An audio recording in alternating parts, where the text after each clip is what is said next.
Hello everyone, কি অবস্থা সবার? কেমন আছো সবাই? চলে আসলাম লন অফ ভার্সেস। একটা মেয়ে, আমার গিল্ডের একটা মেয়ে আমাকে চ্যালেঞ্জ দেয় যে চলেন ভাই একটা লন অফ ভার্সেস করি, কে জিততে পারে।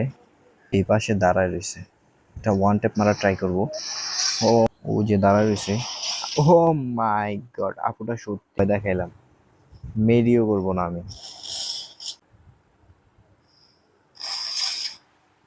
ও মাই গড, ওয়ান শট দিয়ে ট্রাই। কাস্টম খেলতে চাও কিংবা লোন অফ ভার্সেস করতে চাও, আমার চ্যানেলটা সাবস্ক্রাইব করে কমেন্টে তোমার ইউআইডি দিয়ে যাও না, এবং আমার সাথে একটা লাইক দিয়ে চলে আসো। একটা হেডশট মারার ট্রাই করি। আমি খেলতেছি না, দেখি মেডি করার এখানে চান্স দিছে যেহেতু। বিগ ফ্যান, অনেক ভালো খেলেন আপনি। ভাইয়া মাত্র নতুন খেলতে পারি না আমি। না, অনেক ভালো খেলেন আপনি, আপনার খেলা দেখে আমি ফ্যান হয়ে গেলাম।